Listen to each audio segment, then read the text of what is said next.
Kris, this one from Cam Tate. Just wonders if being back home affords you the ability to maybe get away from things a little bit more than when you're on the road, and if that's needed. Yeah, I think that helps us get the matchups that we want, whether it's defense pairings or forward lineups. How much we do that probably be minimal, just because we feel that we're a better team when we just roll our lines and let our guys play.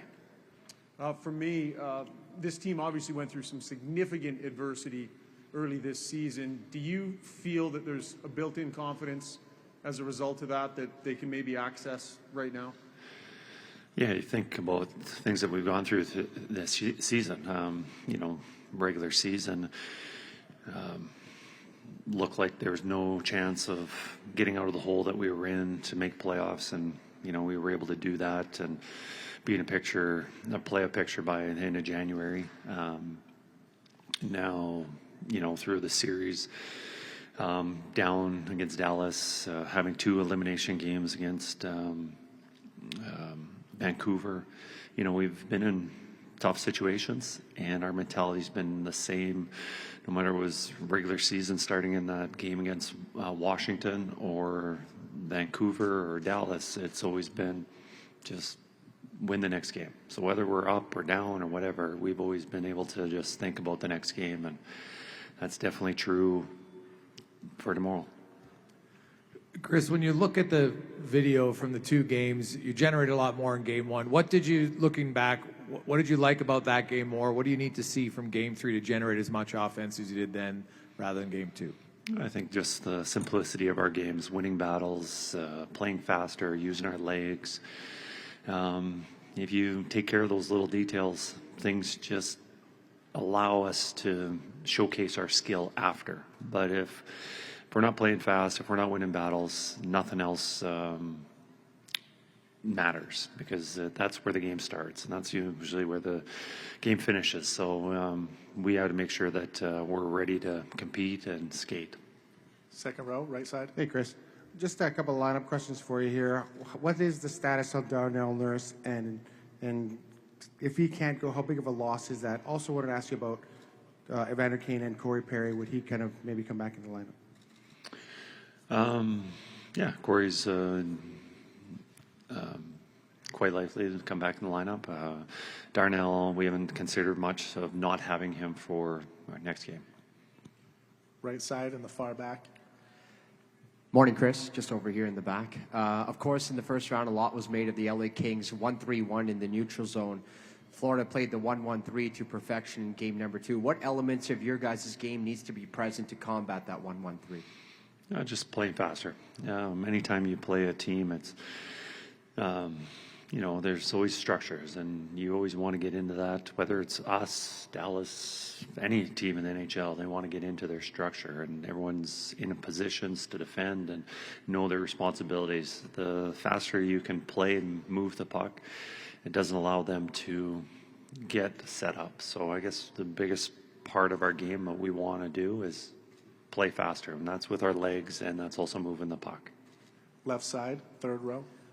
Kris, you're playing at home in the Stanley Cup Final tomorrow in a series that you're down 2-0. There are factors that potentially could affect a player's kind of emotions and state of mind going into that game. What kind of mindset would you like your team to have going into tomorrow's game?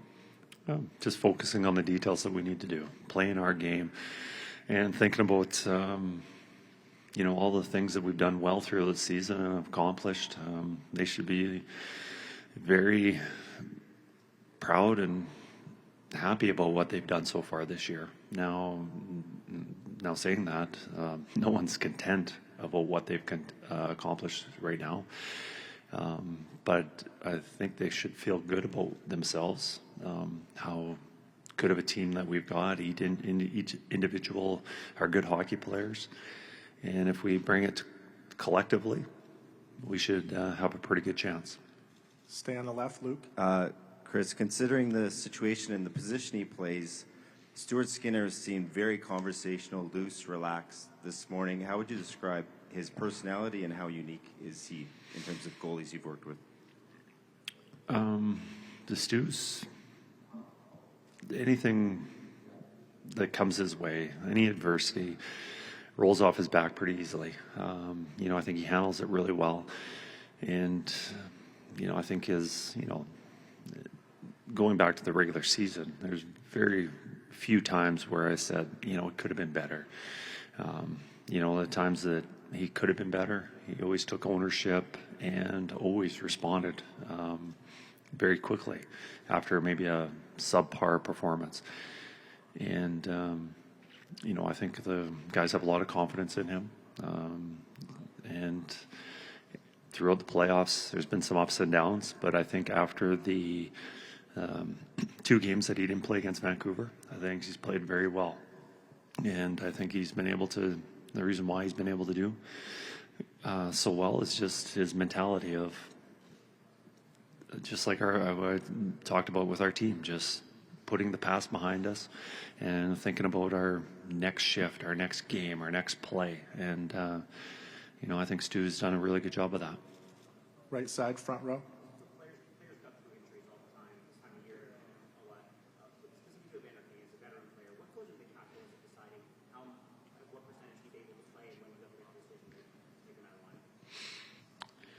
Yeah, you look at, what they're contributing on the ice and, even the leadership that they provide. It's every player is different. What are they doing? Are they contributing on the penalty kill? Are they scoring a key goal? Or is it the physicality? Evander's very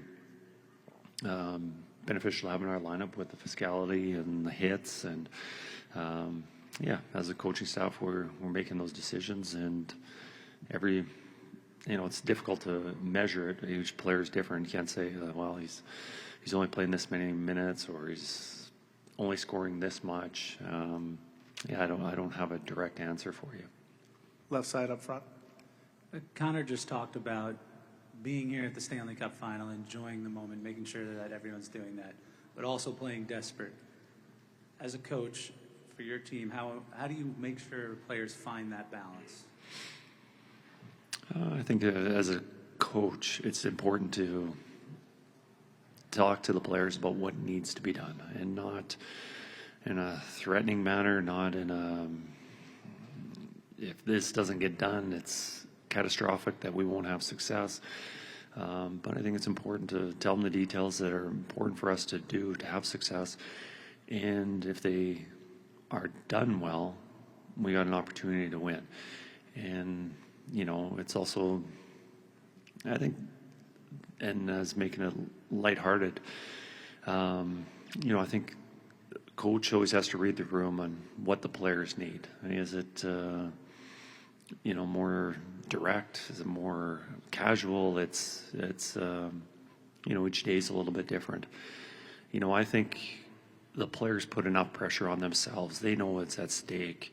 It's a little bit different. You're playing game 48 mid-February on a road trip against a team that's not in the playoffs, where as a coach you often have to get their attention. And how they do that is, each coach is a little bit different. But, right now everybody knows what's at stake. And I don't think it's that important to, be the yelling and screaming and telling them this is a really big moment. This is a big game coming up. Everyone knows it's a big game, and everyone's heart and heads are in it, and it's ultimately just trying to get everyone collectively to work together to have that success.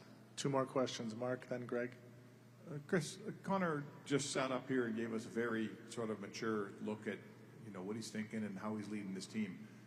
I know you had him 10 years ago, and it's fast forward to now, but can you sort of let us in on what kind of leadership are you getting out of your captain between the end of Game 2 and the start of Game 3? Yeah, I've known Connor for a while, and I remember when he was 17, obviously I coached him for a year and a half at 15 and 16, and then he came back 17-year-old his last year junior, and he was our captain. But I remember that summer, I didn't want to put that on him. I just didn't think a 17-year-old in junior hockey was really your leader. Obviously, he was going to be our best player. And, I wasn't sure exactly who our captain was going to be, but I didn't think it was going to be him. And then about a week into training camp, seeing him conduct himself, talk to the players, how encouraging he was, how hard he worked. And I realized he was our leader. He was our captain. And he ended up being our captain, and he was outstanding all season. And, what I saw from at 17, I see him, what he's doing here is leading by example on the ice. And you watch practice today, he was our best player on the ice. Every drill, moving as fast as he could, trying to make every play. In the dressing room, I've heard him talk to the team, and whether that's been on the bench or in the dressing room, and saying the right things, getting the guys focus on what we need to do. And, I think, he's been an outstanding leader for us. On the right, last one. Two quickies. First off, is Evander in for Game 3? We haven't decided yet. Okay. And then on Darnell being in, how was the thing he was going through in Game 2 sort of self-contained to Game 2, or are you worried about him being a little bit limited in Game 3? I think with medical treatment that he got, he was able to play a little bit at the end of the game. With the time off and everything that we need to do, I have no issues. He'll be ready to play.